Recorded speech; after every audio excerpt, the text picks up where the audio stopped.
Back with another video. No scary It was animation. wintertime, and Christmas do was this. approaching. I was 25 years old, and I was going to meet up with some of my friends who lived on the other side of the city. It was a 4-hour drive from my place, so I decided to take my own car instead of a local cab. It was my first time going alone on such a long drive, and I felt nervous, but excited. At midday, I packed my bags, threw them in the trunk, and went off to meet my friends. It was a cold day, but the roads were clear. I didn't see much traffic as it was the holidays, and people would rather spend time with their families and friends indoors and stay off the roads. Now, I'm not the type of person to go straight to my friend's house. I like to take my time. I'm a social media freak, and I enjoy posting pictures pretty much all the time. So I found the journey an excellent excuse to post some extra That's pictures. creepy. The road I was taking had beautiful scenery, and the place where my friends lived was even more magical.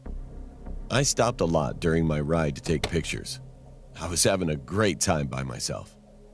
Well, that was until the weather suddenly changed. It was around 6 p.m., and I was still driving. I still had a long way ahead of me.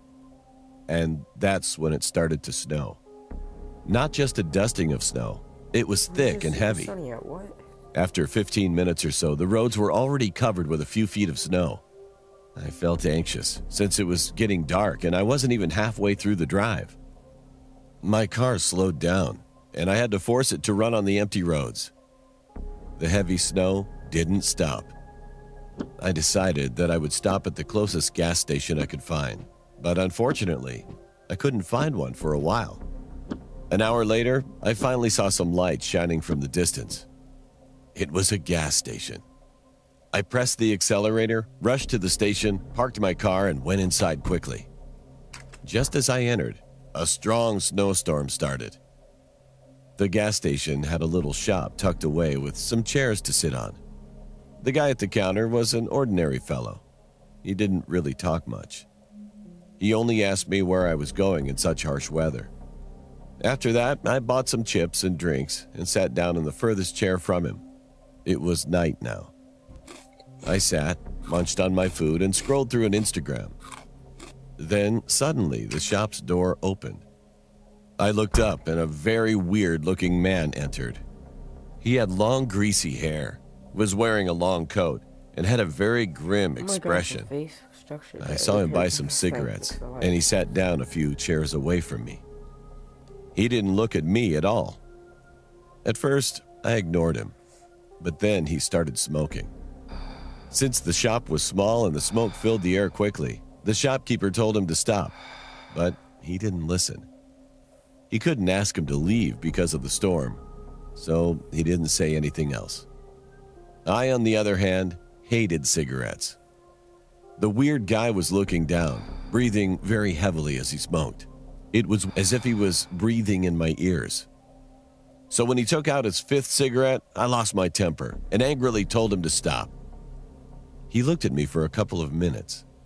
His big eyes were red with anger, but then he smiled and stopped smoking. His smile was unnerving. I sat down again and distracted myself on my phone. Shortly afterwards, my friend called me, asking why I hadn't reached their place yet. I told him the whole story, and he said the storm would soon be over, and I shouldn't worry. When I hung up, I noticed the weird guy staring at my phone with deep interest.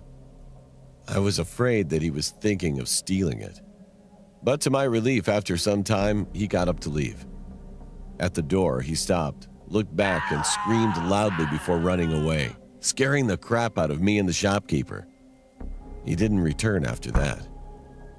At 10:30 p.m., the storm ended, and I immediately left after thanking the shopkeeper.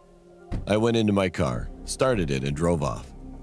For some time, I drove in silence, but then I heard a noise. It sounded like heavy breathing. My heart rate shot up and my hands got all sweaty as the breathing sounded so familiar and so close.